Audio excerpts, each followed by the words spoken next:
Le premier est au numéro page 10. Page 10.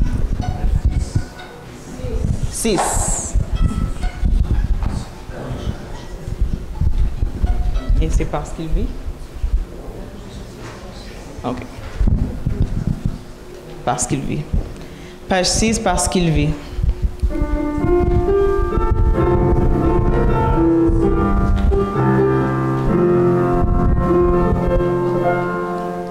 Parce qu'il vit, je n'ai rien à craindre. Mes lendemains sont assurés entre ses mains. Il tient ma vie pour ce temps et l'éternité. Je sais qu'il vit. Parce qu'il vit, je n'ai rien à craindre. Mes lendemains sont assurés entre ses mains. Il tient ma vie pour ce temps et l'éternité. Je sais qu'il vit. Amen. Amen. Et notre deuxième chant, c'est notre chant thème, comme un enfant.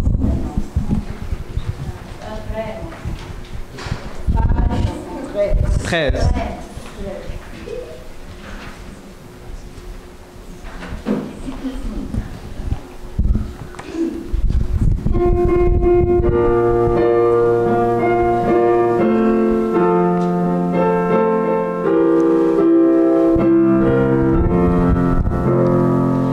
Comme un enfant qui sert son père avec amour, avec bonheur. Je veux t'aimer, je veux te plaindre, te servir aux yeux, mon sauveur. Je veux t'aimer, je veux te plaire, te servir aux yeux, mon sauveur.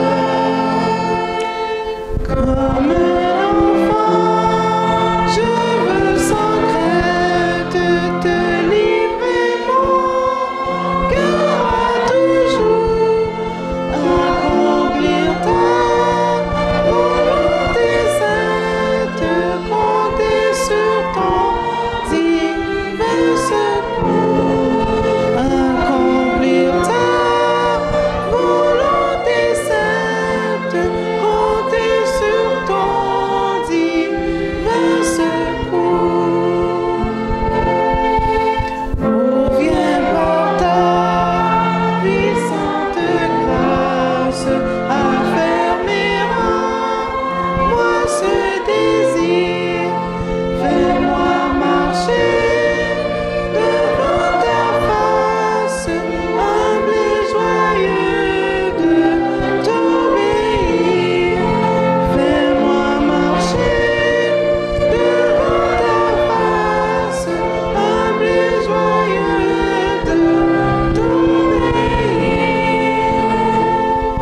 De ton esprit remplis mon âme, de ton amour remplis mon cœur. Qu'en moi toujours brûle la flamme du saint zèle de la vertu. Qu'en moi toujours brûle la flamme du saint zèle de la vertu. Amen. Amen. Merci de nous avoir nous avoir accompagnés dans ce chant. Vous pouvez vous asseoir. Et maintenant, on peut se préparer pour entendre Carl Johnson.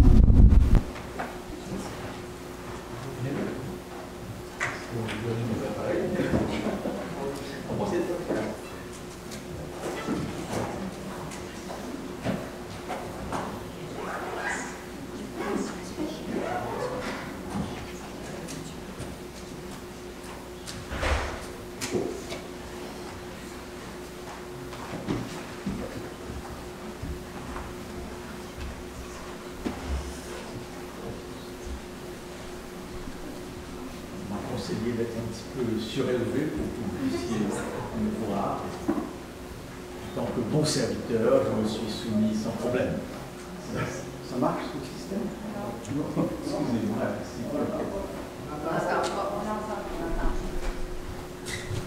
Maintenant, on m'entend?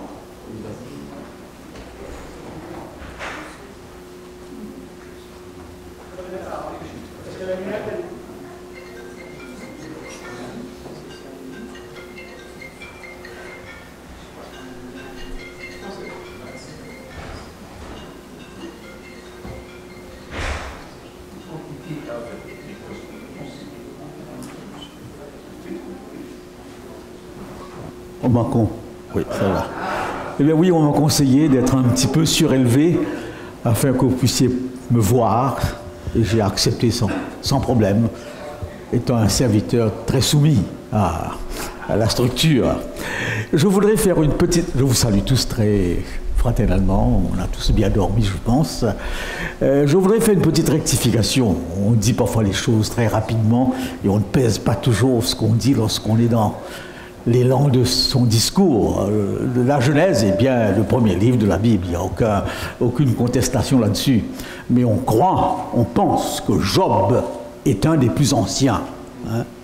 Quand Moïse a écrit la Genèse, il connaissait probablement déjà le livre de Job, qui était une histoire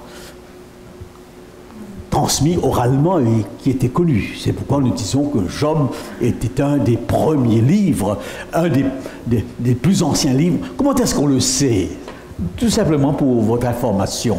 Si j'écris un livre d'histoire aujourd'hui, ou je ne sais pas quand, je ne fais pas allusion à la guerre en Palestine, je ne fais pas allusion au Covid, je ne fais pas allusion à la guerre en Ukraine, vous allez déduire que je vis avant ces événements. C'est impossible d'écrire l'histoire contemporaine sans faire allusion à ces événements marquants. Pourquoi est-ce que nous disons que les 4 évangiles et les épîtres de Paul ont été écrits avant l'an 70? La raison est simple. Qu'est-ce qui s'est passé en 70? La destruction de Jérusalem, un événement capital. Comment aurait-il pu écrire quelque chose sans faire allusion à cet événement s'ils avaient écrit après? Vous n'avez dans le livre de Job aucune allusion à l'histoire d'Israël, aucune allusion à Abraham, aucune allusion à des faits qui se trouvent dans tous les autres livres. C'est pour cette raison qu'on pense qu'il a été écrit bien avant. C'était une petite discrétion. Alors, abordons notre sujet, mais avant de l'aborder, si vous voyez que je m'emballe un petit peu trop, dites cool down, parce que médicalement, je ne devrais pas m'emballer, n'est-ce pas? Mais hier, le sujet était tellement émotionnel que je crois que je me suis laissé emporter. C'est difficile quand on parle de choses qui vous touchent au plus profond de vos tripes. N'est-ce pas? Alors donc, le sujet de ce matin, nous attendons de grosses bêtes, et c'est une toute petite Covid qui vient. En effet, dans la vision de la fin des temps de l'Église adventiste, eh bien, ces bêtes jouent un rôle capital. Les bêtes de Daniel, ensuite les bêtes de l'Apocalypse. C'est vrai, n'est-ce pas? Vous avez encore le souvenir eh bien, de cet enseignement sur le scénario final de l'Église. Alors, Collonges est une faculté théologique. Comme toutes les facultés, elle a une revue qu'elle publie chaque trimestre. Et Gabriel Monet, le doyen, que certains connaissent parce qu'il est venu à Montréal, en plein Covid, avait demandé à quelques pasteurs d'écrire un article sur le Covid. J'ai écrit quelque chose sur le premier confinement de l'histoire. On en reparlera jeudi. Et j'étais frappé par l'article d'un de mes collègues, Jean-Claude Verrica, n'est-ce pas, prof de théologie, spécialiste de l'Épître aux Hébreux. Et il avait intitulé son article « La petite bête ». Dans le subconscient adventiste, le mot « bête », ça réveille beaucoup de choses, n'est-ce pas? Aussitôt qu'on parle de bête, eh bien, on sait de qui on parle, là, voyez-vous. Alors, et d'une manière générale, on parle de la grosse bête. la grande bête, n'est-ce pas? Celle de l'Apocalypse, bien que parfois il est désigné par la petite corne, n'est-ce pas? Alors, j'ai vu l'article intéressant, et dans cet article, Jean-Claude Verrecchia, eh bien, nous fait réfléchir, nous fait la réflexion suivante. Il nous dit tout simplement, un instant, est-ce que je me suis embrouillé là dans mes papiers? Excusez-moi, donnez-moi 2 minutes, je me suis levé un petit peu trop vite peut-être, n'est-ce pas? Ah là là. Toutes mes excuses un instant. Eh bien oui, voilà, je suis là. Eh bien, elle dit ceci.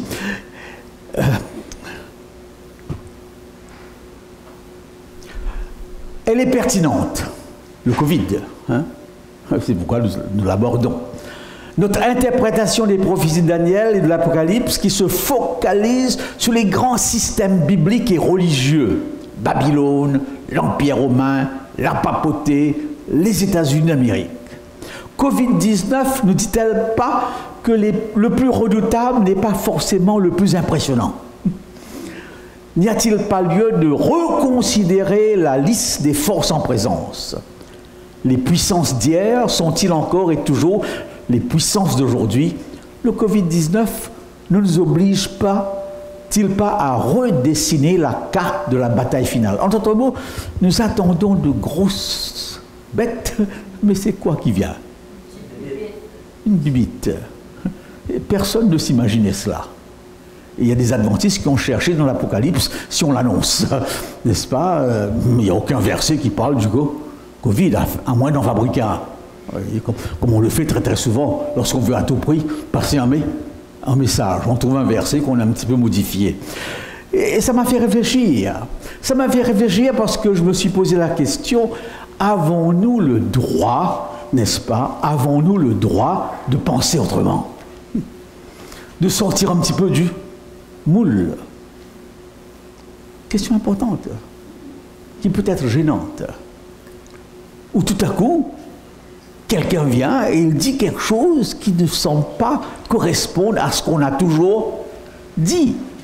J'ai fait cette conférence en Suisse romande et je n'ai pas eu de réaction négative de la part de la fédération ou des pasteurs, etc.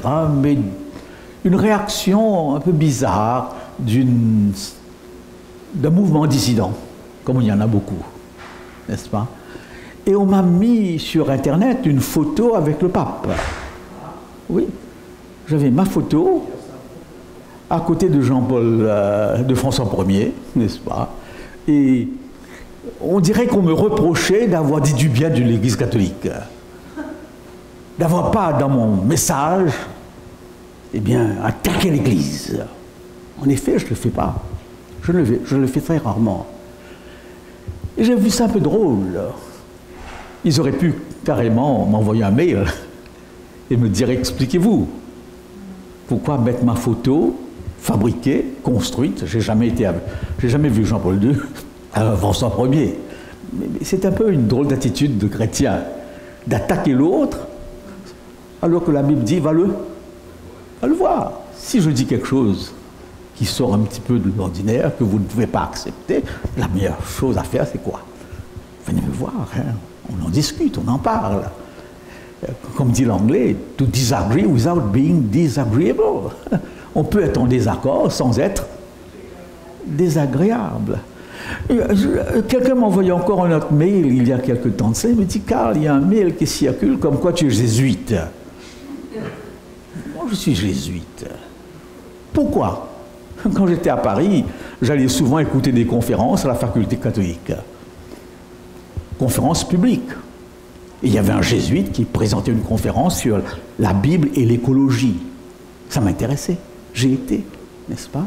Et dans une de mes conférences, j'ai parlé de ce jésuite qui disait une chose que j'entendais pour la première fois de la part d'un jésuite. Il disait, le chef-d'œuvre de la création, c'est pas l'homme, c'est le sabbat. L'homme est béni, le sabbat est sanctifié. Et j'étais émerveillé d'entendre ça de la part d'un jésuite. D'ailleurs, il avait posé la question à l'assistance. Eh bien, quel est le chef de la création? Je le savais, mais je n'ai pas osé répondre parce que je suis timide de nature, bien si vous ne le croyez pas, n'est-ce pas? Il y avait 250 prêtres là et des sœurs et tout. Ce n'était pas mon monde. Alors, quelqu'un a entendu cela, que j'ai dit du bien d'un jésuite. Il m'accusait d'être jésuite.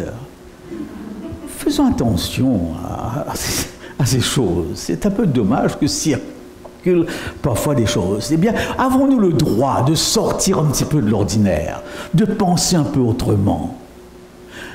Je vous donne mon opinion de quelque chose qui, pour moi, est juste.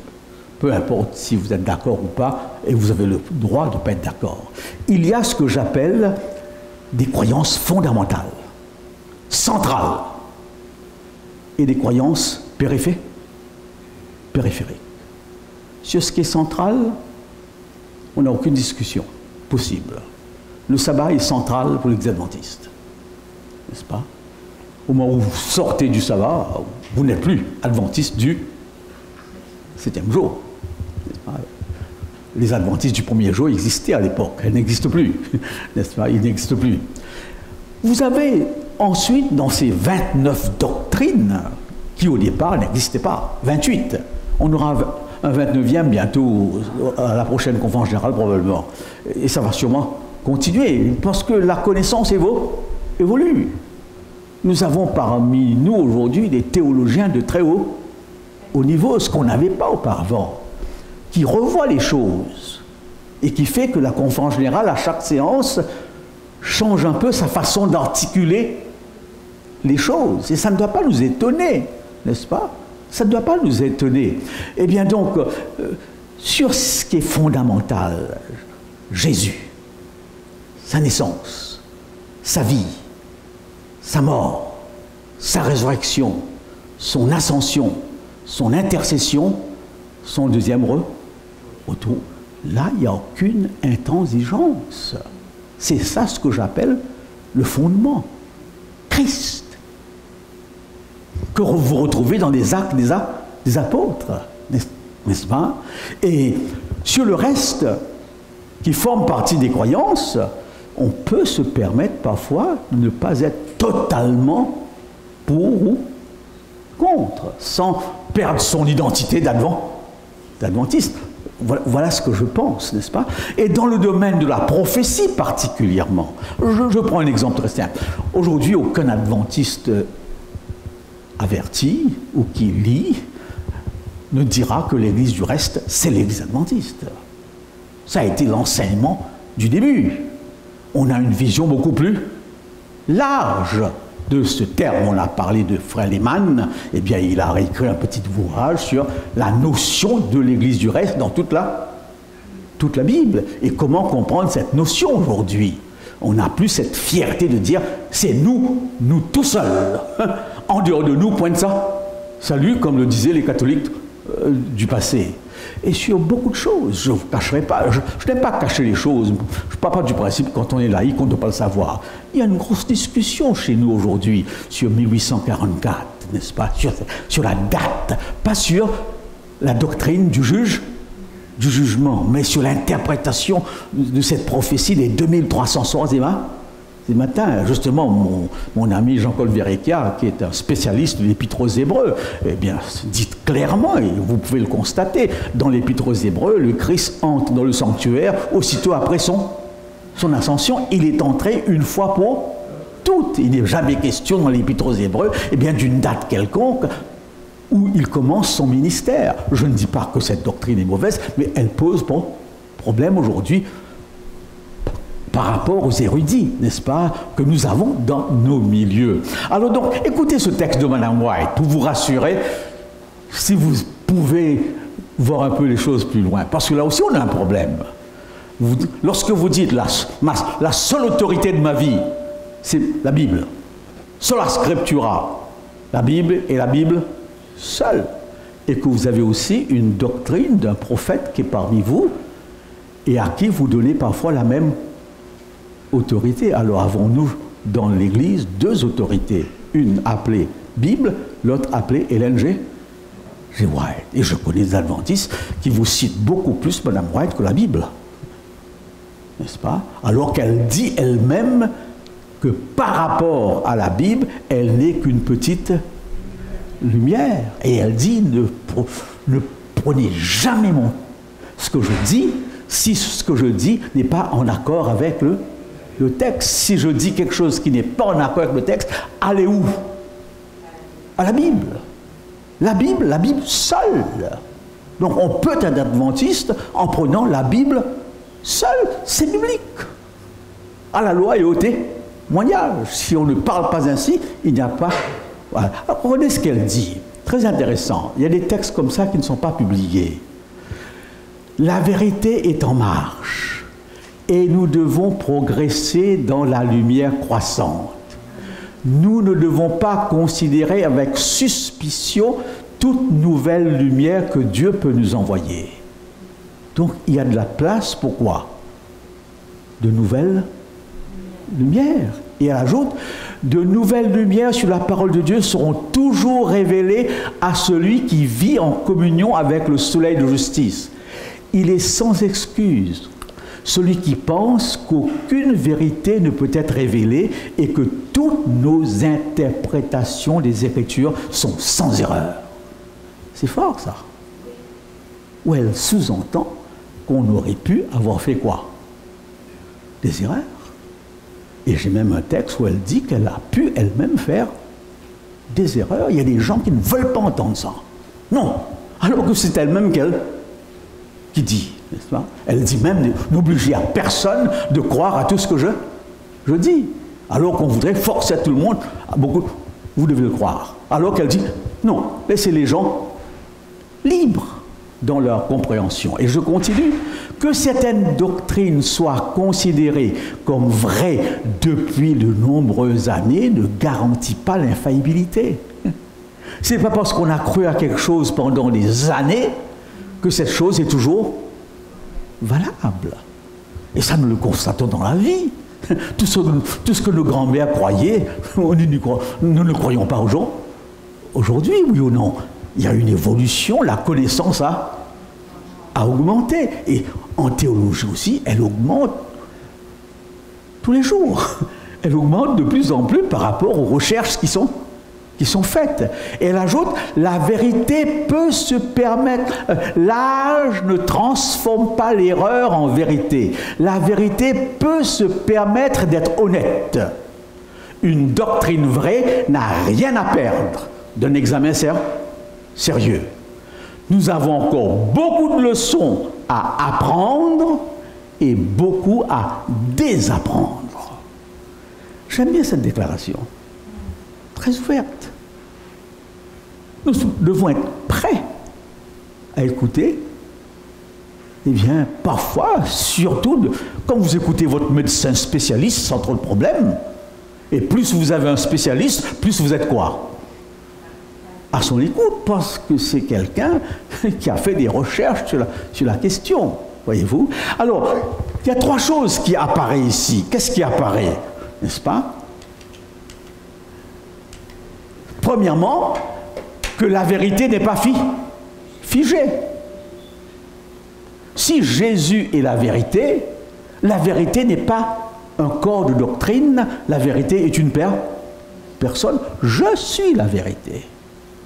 Donc la vérité n'est pas figée. C'est la personne du Christ elle-même qui se révèle. Il y a de la place pour de nouvelles compréhensions, interprétations. L'ancienneté, deuxième élément, d'une interprétation ne garantit pas sa validité. C'est pas parce que j'ai 80 ans, vous avez 20 ans, que c'est moi qui ai raison. C'est ce que tu diras à ton père parfois. Oui, papa, je te respecte, mais c'est pas parce que tu as des cheveux blancs, comme c'est dans le passé, on se courbe devant les cheveux blancs. Je peux aussi dire des bêtises, aussi bien qu'un jeune de 20 ans. Eh bien oui, Ellen White sous-entend qu'elle a pu aussi se tromper. N'est-ce pas? Qu'elle a pu se tromper. Hein? Alors donc, je crois que c'est important, parce que nous avons une nouvelle génération qui monte, parfois plus éduquée que nous, habitués à l'école à un esprit critique. On les apprend comment comprendre un texte, comment critiquer un texte, n'est-ce pas? Et parfois, ils arrivent à l'église, ils entendent des choses. Eh bien oui, les dinosaures n'ont jamais existé. Mais comment les dinosaures n'ont jamais existé? Dans n'importe quel musée, vous avez des dinosaures. Moi, j'ai entendu des gens à l'école se dire, mais les dinosaures, ça n'a jamais existé. Pour pouvoir justifier quoi? La création. Mais non, on est en face. Voyez-vous, il ne faut pas échapper là, n'est-ce pas? Ce sont des connaissances qui sont bien ancrées et il faut pouvoir savoir les répondre. Alors donc c'est important, voyez-vous, j'aborde ce sujet parce que j'ai été mal compris par une minorité. Et si à la fin vous me dites, Pasteur Johnson ou Carl, tout simplement, je ne suis pas d'accord avec vous, c'est pas grave, on pourra manger ensemble malgré tout, n'est-ce pas? Parce que dans le domaine prophétique, nous sommes dans le domaine des interprétations. Et il n'y a pas une interprétation. Nous avons notre interprétation de l'Apocalypse. Nous pensons que c'est la meilleure, et c'est normal que nous pensons que c'est la meilleure. Mais il faut se dire qu'il y a d'autres qui ont aussi quoi? D'autres interprétations. Et il faudrait pouvoir... C'est le reproche que je fais parfois à l'école du sabbat. Vous me permettez de faire ce reproche. Parce que parfois on nous présente quelque chose, mais on ne donne jamais un argument différent. Et je comprends, parce que l'école de sabbat est là pour consolider la foi adventiste. On a vu l'histoire du monde à la lumière de la tragédie des siècles. C'était l'école de sabbat du dernier trimestre, n'est-ce pas? Eh bien, c'était nos lunettes, la tragédie et l'histoire. Voyez-vous? Mais on n'a jamais donné peut-être une autre interprétation. Et je crois qu'on doit être ouvert. L'Apocalypse est donné aux premiers chrétiens, et lorsque l'Apocalypse est donné aux premiers chrétiens, le pape n'existe pas. Madame White n'existe pas. Voyez-vous? L'interprétation se projette sur un temps qui n'était pas le temps où le livre a été donné. Et parfois, nous l'oublions, n'est-ce pas? Alors donc, laissez-moi vous donner un exemple. Un exemple. Je ne sais pas si... Il faut faire très attention lorsque nous arrivons à la prophétie. Pendant très longtemps, là je vous apporte quelques informations que vous avez déjà peut-être. Le livre de base de l'interprétation prophétique dans l'Église adventiste était le livre d'un certain Uriah Smith. Mais aujourd'hui, aucun théologien adventiste ne cite Uriah Smith. C'est bourré d'erreurs. En son temps, on ne savait pas si c'était des erreurs. Parce qu'on n'avait pas la connaissance qu'on avait. Il a écrit ce commentaire dans un contexte avec les informations qu'il avait sur l'histoire du monde. Et les informations qu'il avait à l'époque ne sont plus les mêmes que nous avons aujourd'hui. C'est pourquoi Uriah Smith, avec beaucoup de respect, n'est plus le livre de base de la compréhension prophétique. En français, le livre de Frère Lehmann que vous avez sur la table est un des livres qui semble être à la hauteur, n'est-ce pas, à la pointe de l'actualité. Eh bien oui, n'est-ce pas? Donc, au niveau prophétique, on peut se permettre de questionner et de revoir les choses. C'est une interprétation. Regardez cela. Madame White dit ceci. J'ai vu le groupe présent à la convention de Battle Creek le 27 mai 1856.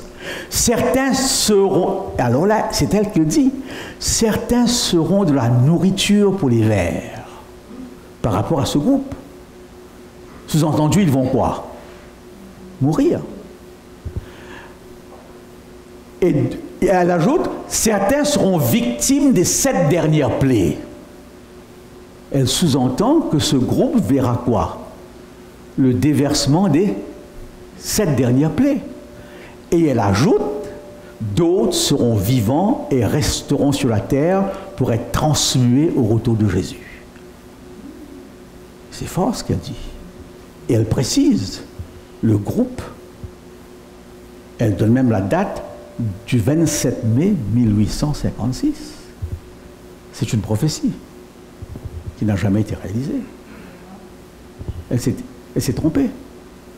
Ces gens sont tous morts. Jésus n'est pas encore revenu.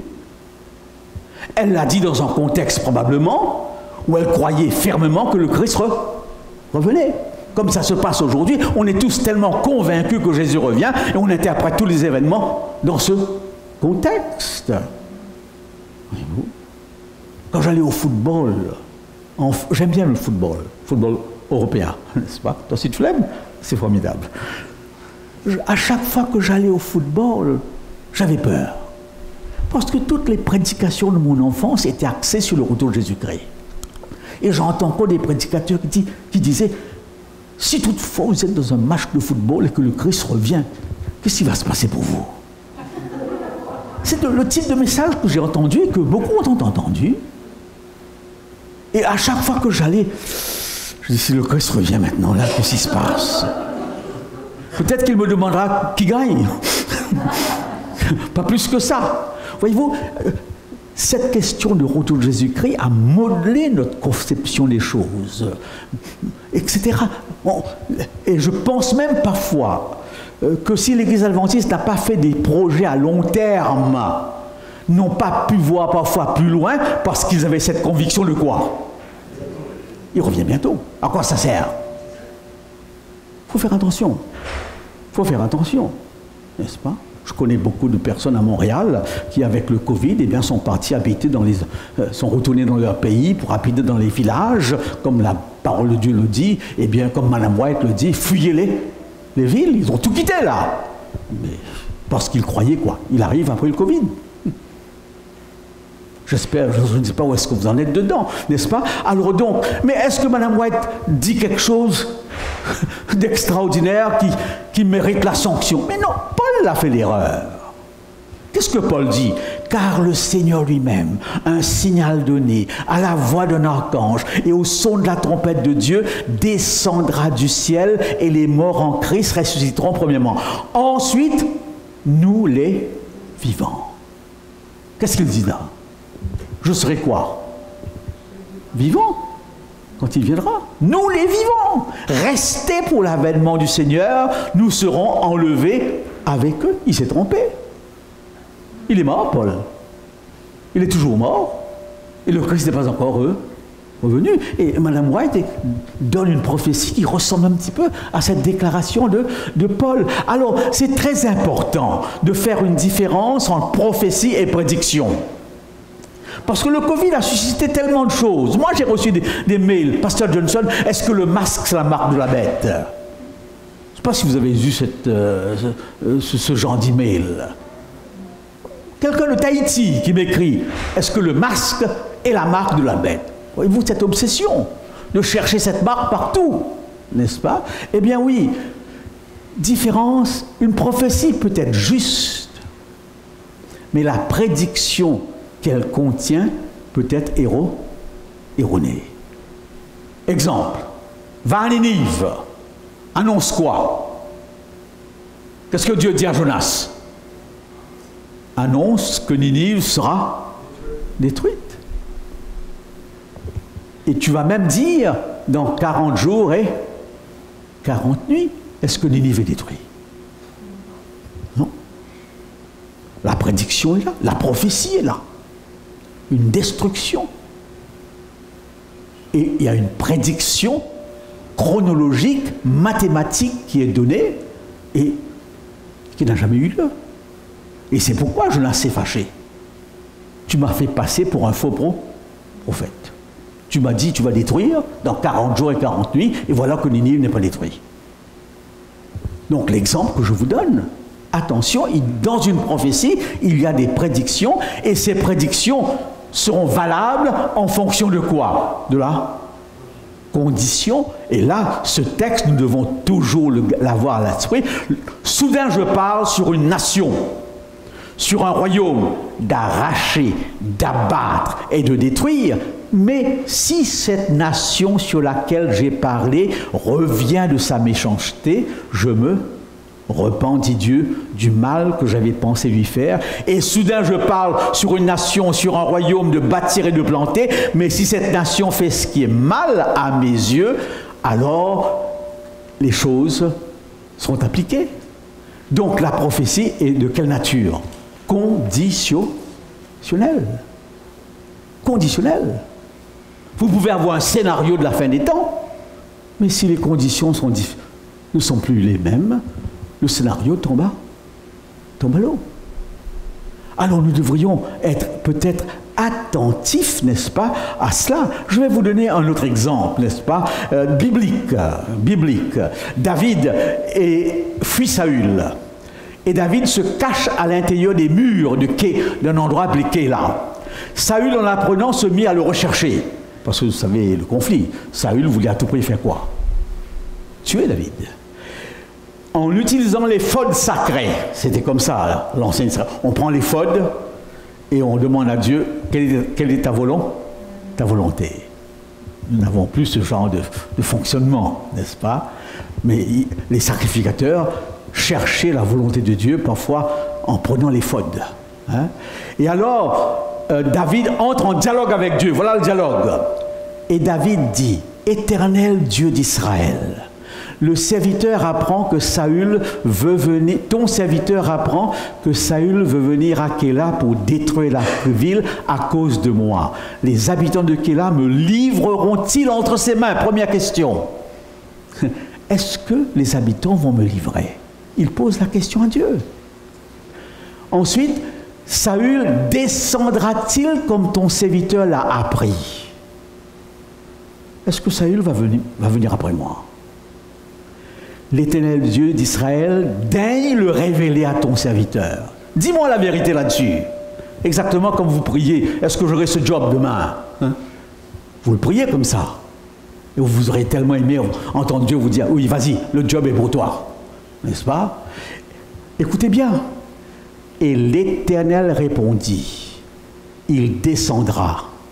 David dit encore, voilà la réponse à la première question, oui, Saül va te courir après. N'est-ce pas?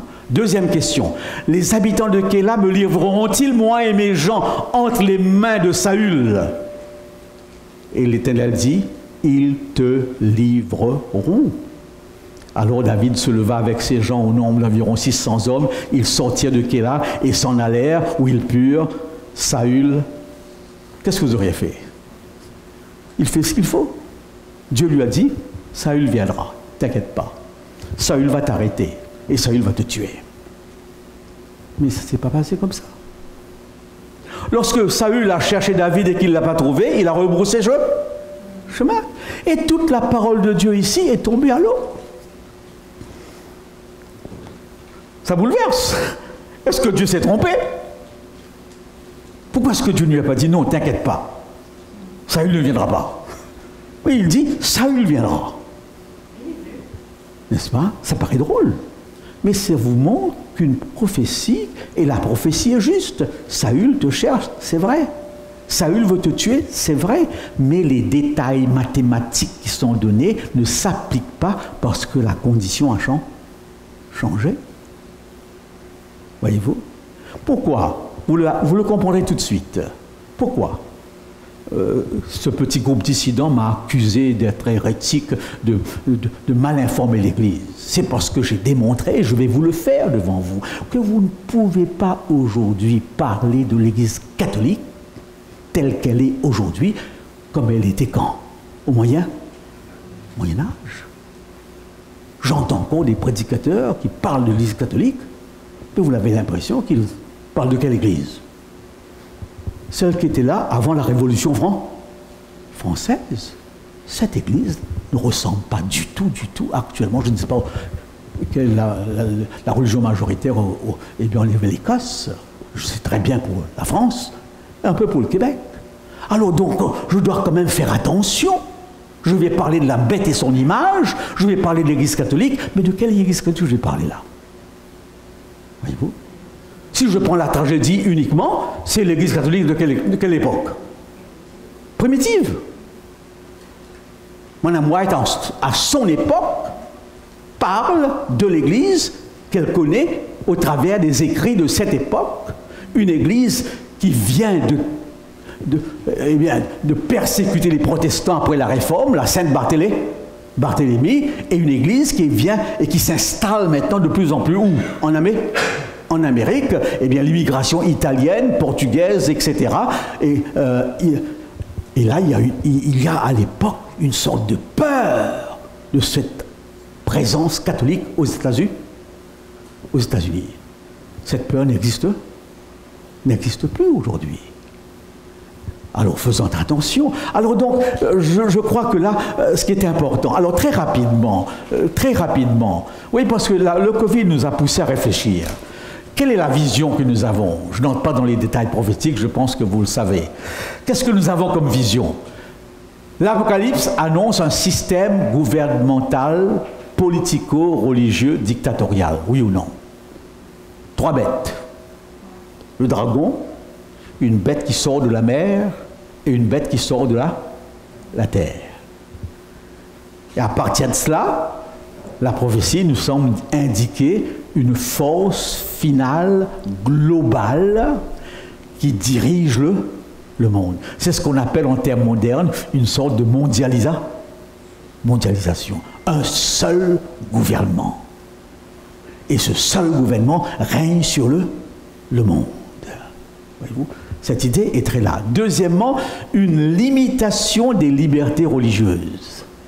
Cette puissance gouvernementale va restreindre quoi? La liberté. 2 éléments. 3e élément, un boycott économique. Nul ne pourra quoi? Acheter ou vendre. Vous êtes au courant de ça. 4e, un conflit de loyauté centré sur l'obéissance au 4e commandement. Alors là, c'est adventiste.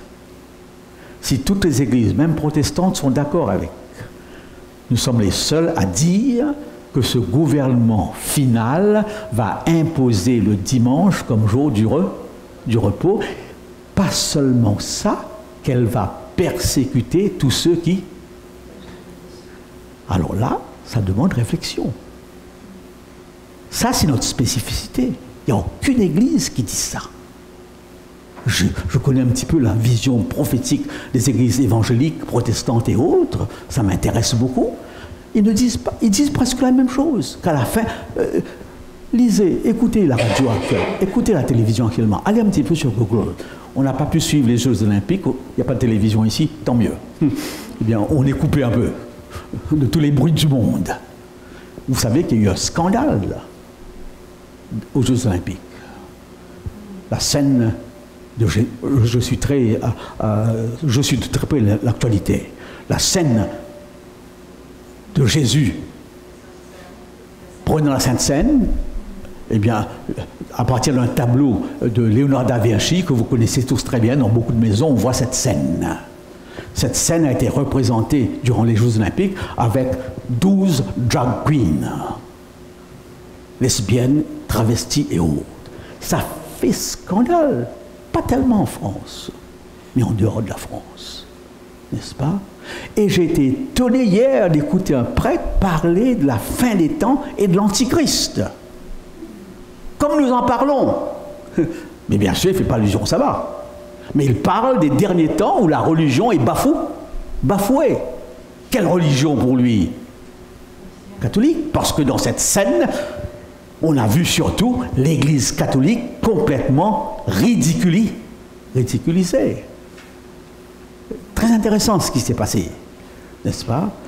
Je ne sais pas quel était l'objectif de M. Joly qui a fait cette présentation, mais je sais qu'elle a blessé à mort l'Église catholique et même tous les chrétiens. Mais d'une manière générale, les protestants se sentent un petit peu à part là.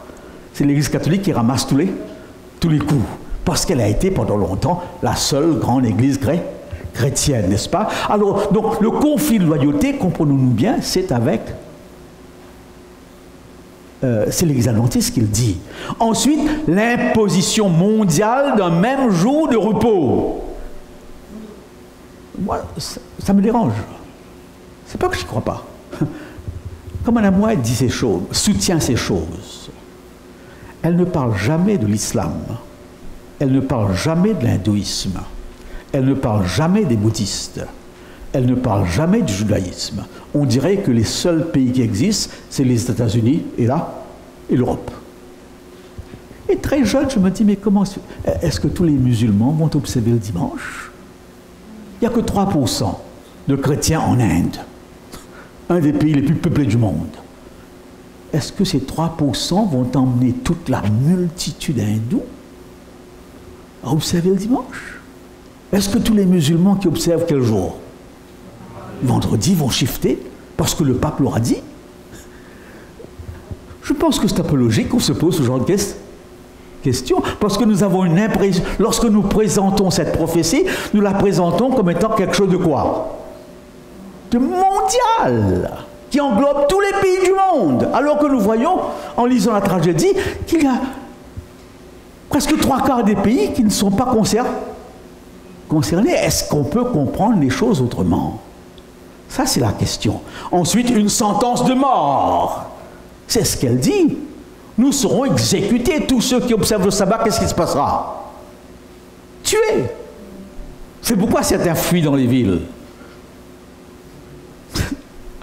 Ça me paraît ridicule. Parce que quand je vais sur la Lune, on arrive à le savoir. Vous avez sur votre écran l'image du premier homme qui marche sur la Lune. La technologie d'aujourd'hui, est-ce qu'on veut vous cacher aujourd'hui? Quelle partie de New Brunswick ou de la Nouvelle-Écosse est un endroit suffisant où personne ne me verra? Quand elle le dit à son époque, oui. Mais aujourd'hui, il n'y a aucun endroit où on peut vraiment se cacher. Eh bien, vous avez des caméras partout. Donc, et finalement, sentence de mort, l'intervention finale de Dieu et la venue glorieuse de Jésus-Christ. Voilà le scénario.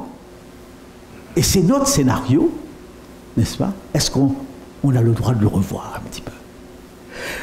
Je vous précise que ce n'est pas l'ex-adventiste qui a inventé le concept que le pape, c'est la bête. Ça ne vient pas de nous.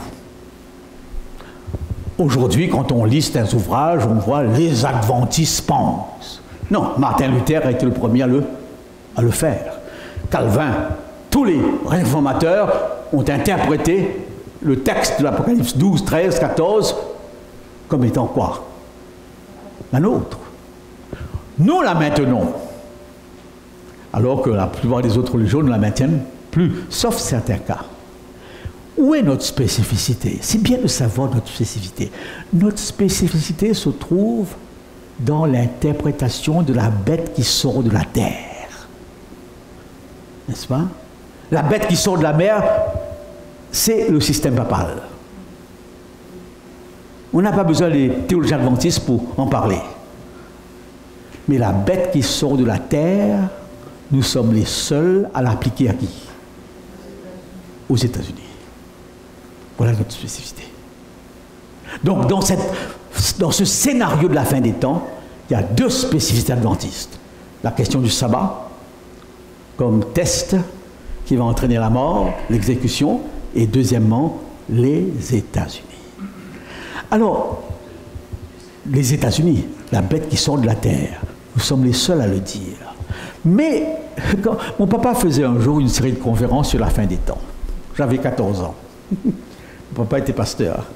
Le lendemain, dans les journaux, il y avait un titre « Méfiez-vous des faux prophètes ». On est compte, vous avez 14 ans, vous regardez le journal, votre papa, sa photo est sur le journal, et là, avec ce titre « Méfiez-vous des faux prophètes ». Et quand j'arrivais à l'école, mes petits copains me disaient « Ton père, faux prophète », n'est-ce pas? Bon, et toute ma carrière pastorale a été un petit peu animée par un seul désir, vérifier si mon père est faux prophète. Et je vous enverrai le livre, j'ai beaucoup de citations que je n'aurai pas le temps de vous lire, que j'aurais pu vous lire, où on envisage un gouvernement mondial. C'est un terme très, très populaire aujourd'hui, surtout après le 22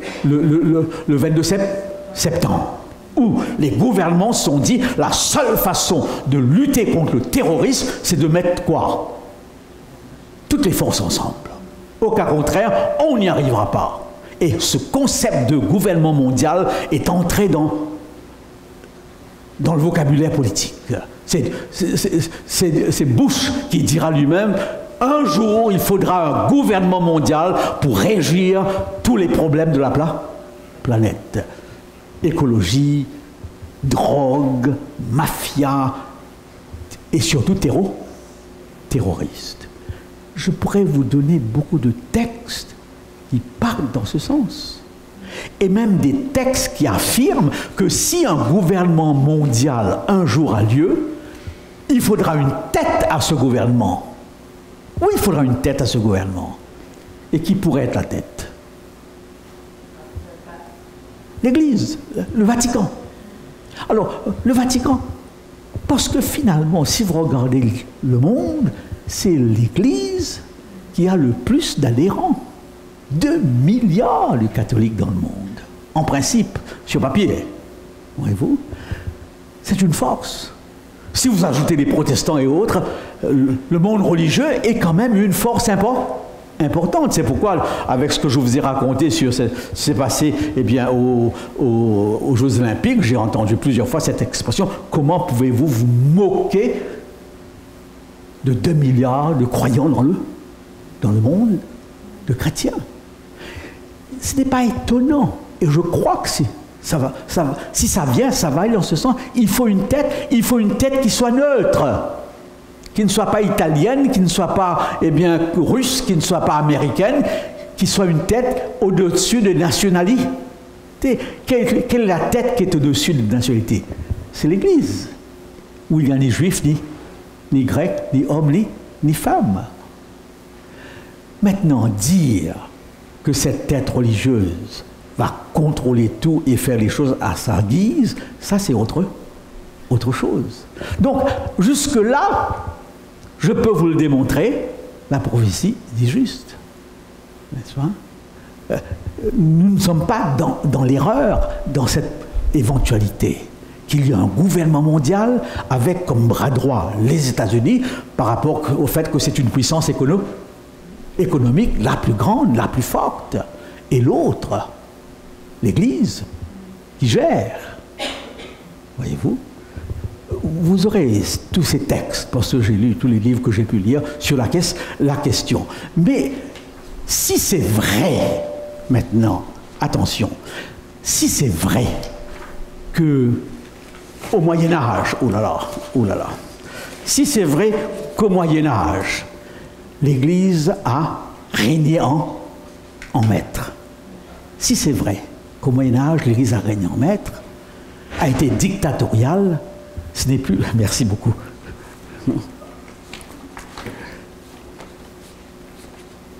Oui, merci beaucoup.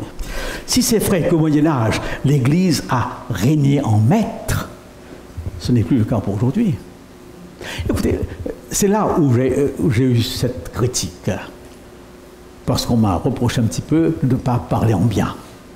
Si Patrick faisait une conférence sur l'Église adventiste, ok, et qu'il commençait à dire que les adventistes, ça mangeait du porc, ça mangeait n'importe quoi, même Mme White a mangé pendant un certain temps les huîtres, les adventistes. Et il dit des choses qui sont vraies quand on regarde l'histoire des adventistes. À quel moment? Au début. Quelqu'un dans la salle, un adventiste, dit, Monsieur Dupuis, ce que vous dites est juste. Mais vous êtes en train de raconter une histoire adventiste qui date de 1800. Nos doctrines ne sont pas tombées du ciel. Non, ça a pris du temps. Mme White n'était pas végétarienne du jour au lendemain. Elle a pris du temps. Et nous avons des textes où ça a même été difficile pour elle de devenir végétarien, même après avoir reçu des visions là-dessus. Voyez-vous, nous avons des livres très documentés là-dessus. Et vous avez un Québécois qui pourrait vous renseigner là-dessus. C'est un des meilleurs sur toutes les questions de Mme White. C'est qui? Denis Fortin. C'est le spécialiste québécois de Mme White aujourd'hui. Et il peut vous dire beaucoup de choses.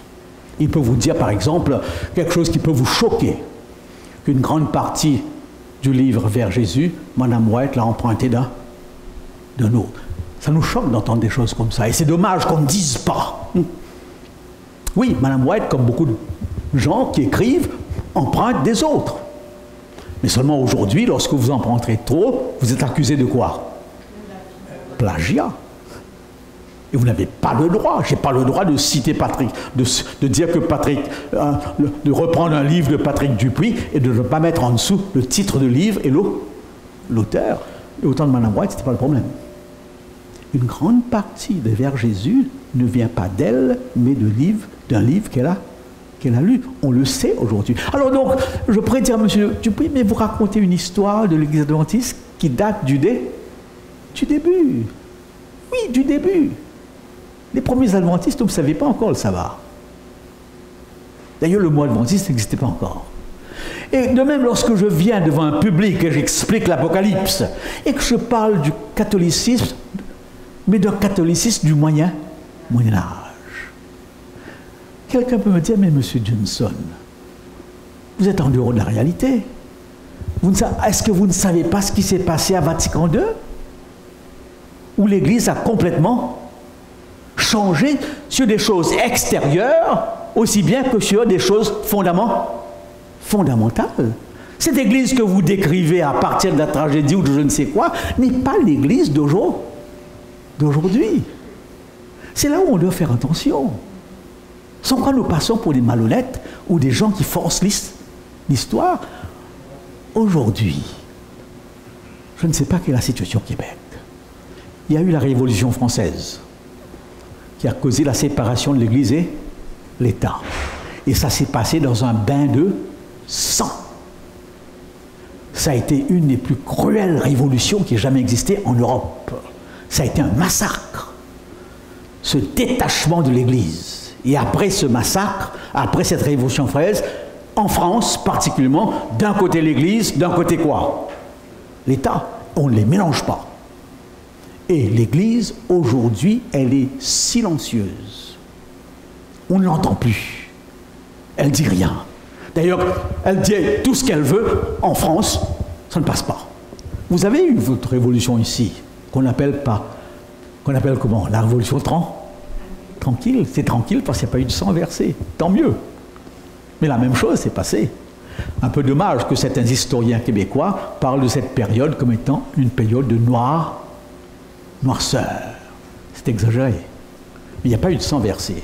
Mais ici aussi, l'Église est là, mais elle n'a plus voix au chapitre. Donc c'est plus l'Église dictatoriale. Je vous donne quelques exemples très simples. Actuellement, cette Église, avec ce qui s'est passé aux Jeux Olympiques, se sent victime beaucoup plus que dominatrice. Quelques exemples très simples pour vous dire la situation actuelle. Lorsque la pédophilie frappe l'Église, c'est quelque chose de terrible qui s'est passé. C'est triste, même pour nous qui ne sommes pas catholiques, c'est triste de le voir. L'Église a réagi en France en disant, parce que le gouvernement regarde ça de très près et fait des enquêtes lorsqu'un cas se présente. Et l'Église a dit, il y a le secret confessionnal. M. Dormanin a écrit tout de suite, je l'ai lu, vous avez le secret confessionnal. Mais ça, c'est dans l'Église.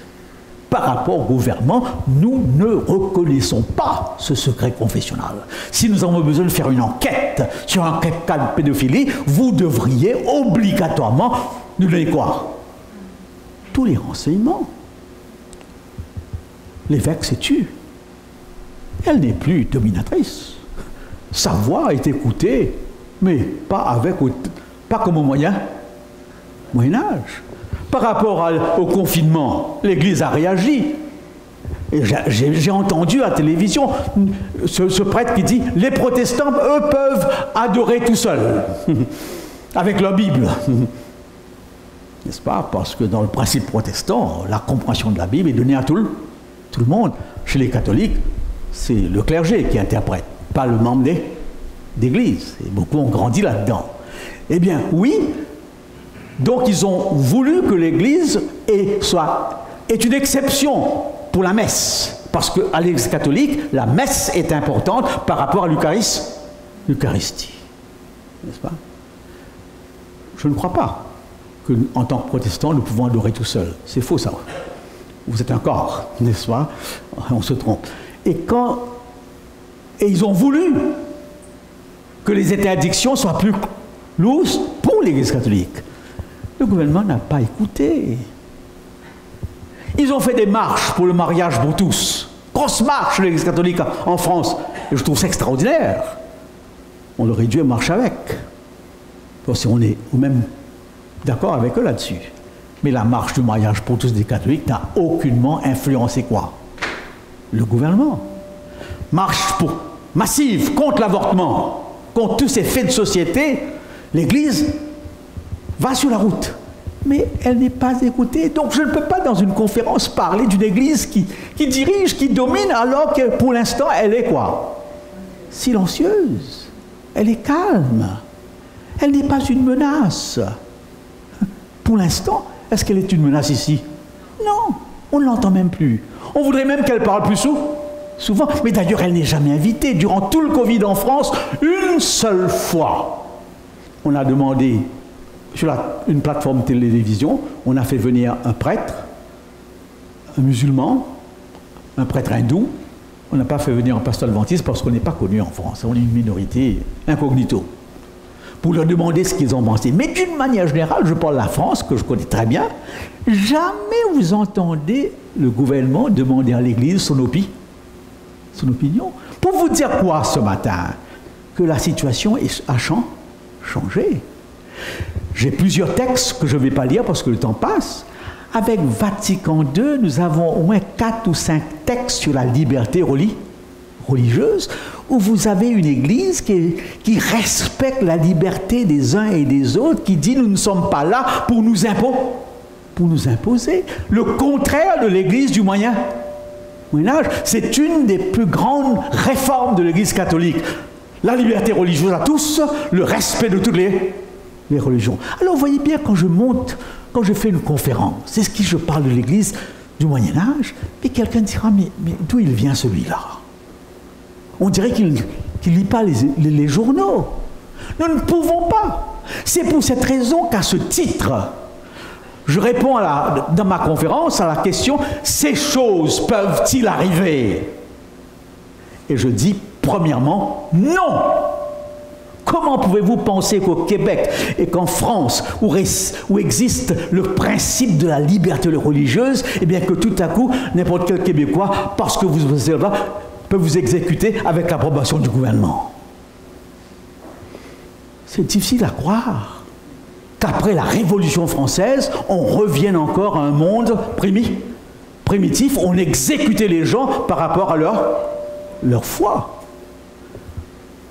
C'est pourquoi dans un temps, je dis non. Pour que cela revienne, il faudrait encore une deuxième révolution, cette fois-ci, qui remet quoi? L'Église en haut. Et pour l'instant, nous ne voyons absolument pas cela venir.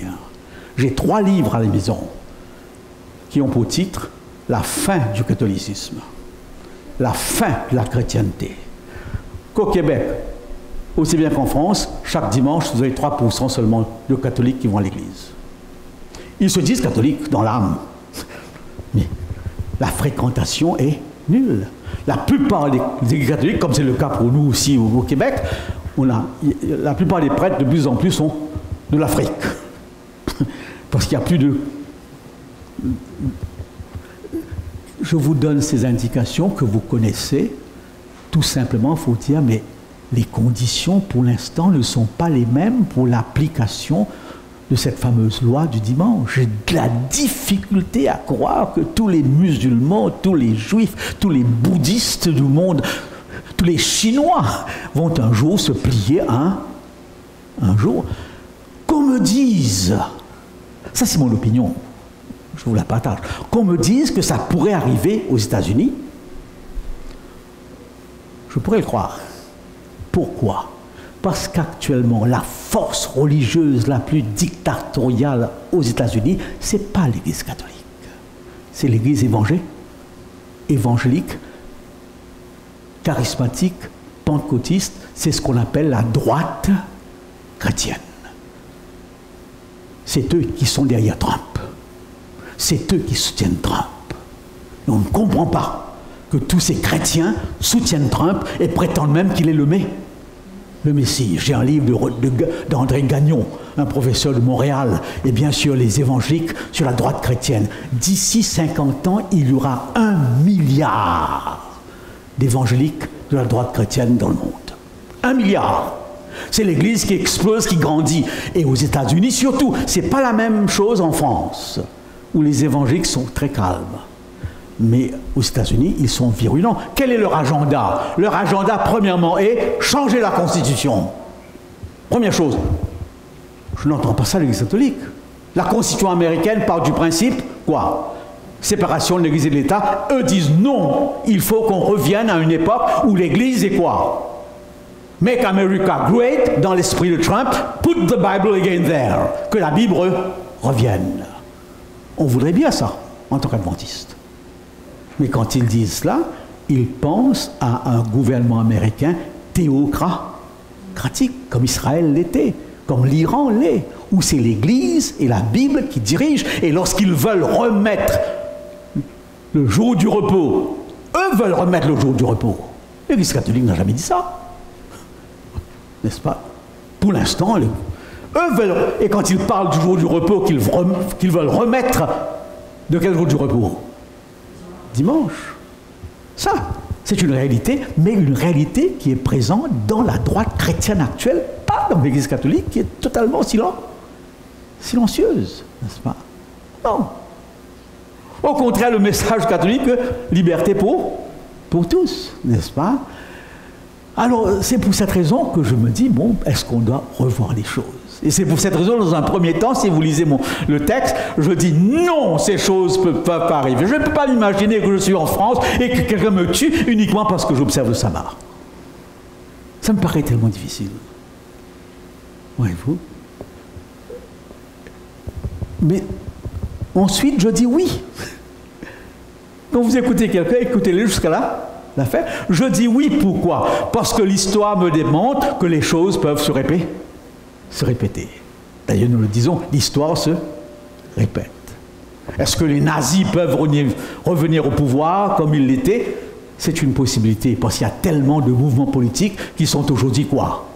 Pro-nazis. Même en France. C'est pourquoi on a eu peur lorsque Mme Le Pen risquait d'arriver au pouvoir. Vous avez aujourd'hui, en Europe, plusieurs partis politiques favorables aux extrémismes. Donc, cette possibilité raciale peut encore revenir. Est-ce qu'on peut assister à une église qui a régné en maître? Je dis oui, c'est possible, parce que l'histoire se répète. Deuxième raison, c'est un psychologue qui démontre, lorsqu'il y a un changement de paradigme dans le monde, les idées des gens, qu'est-ce qui se passe? Changent aussi. Petit à petit, ceux qui étaient contre deviennent quoi? Pour. Ça, on l'a vu avec le Covid. Peut-être demain, j'en dirai un mot. Lorsqu'on a commencé à faire des interdictions en France, ils ont chialé. Il n'y a pas un peuple qui chiale autant que les Français. N'est-ce pas? Ils sont toujours contre. Quand ils voient un interdit, ça veut dire une chose pour eux, transgresser. Et je ne dis pas quelque chose de mon invention. C'est l'image de la France dans le monde. Plein de lui-même, orgueilleux. C'est nous qui savons, n'est-ce pas? Eh bien oui, j'étais frappé de constater que tous ceux qui chialaient contre les interdits du Covid, petit à petit, qu'est-ce qui s'est passé? Ils se sont pliés. À la fin, personne ne ose péter. Ce qui veut dire qu'un gouvernement a la technologie, a les moyens pour changer quoi? Votre perspective. Et des événements bouleversants peuvent tout de suite avoir comme effet un changement de paradigme, un changement de compréhension. Et c'est notre théorie qu'avant la fin des temps, Le dernier appel que Dieu fera à l'humanité sera un appel à la suite de quoi?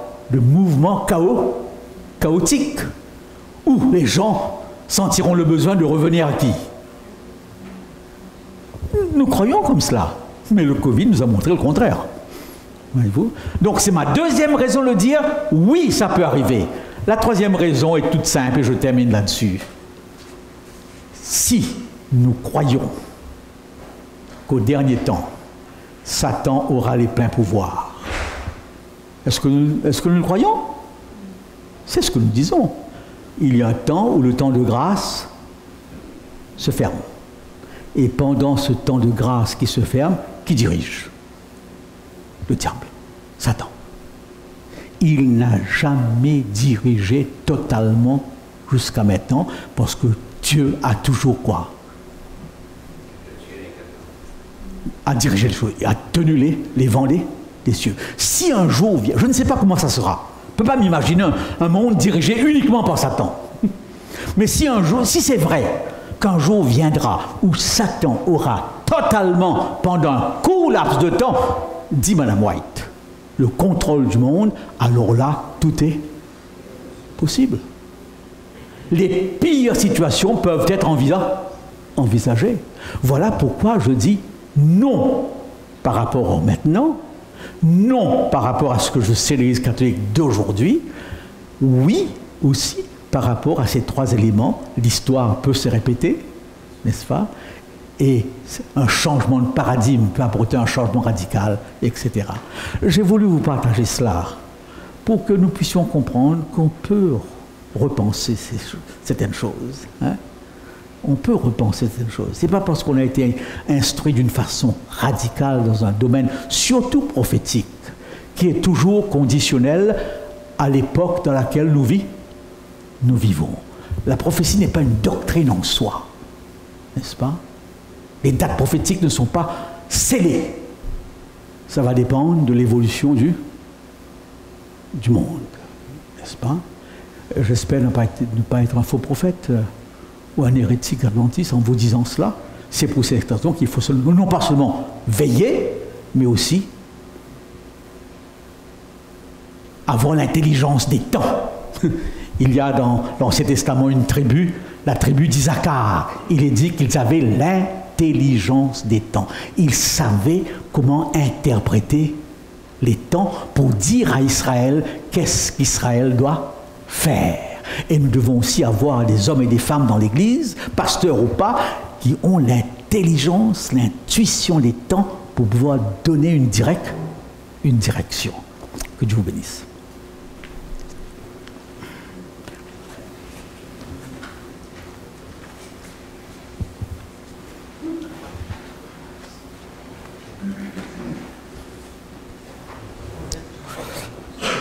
On veut dire merci à Carol Johnson pour sa présentation. Une présentation qui est de saison historique et qui fait vraiment partie de notre culture. Alors, vous pouvez vous mettre debout pour le chant final « Quel ami fidèle et tendre ».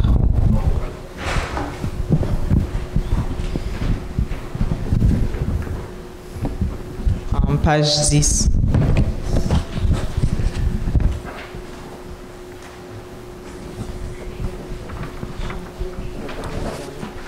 On va chanter le premier et le dernier strophe.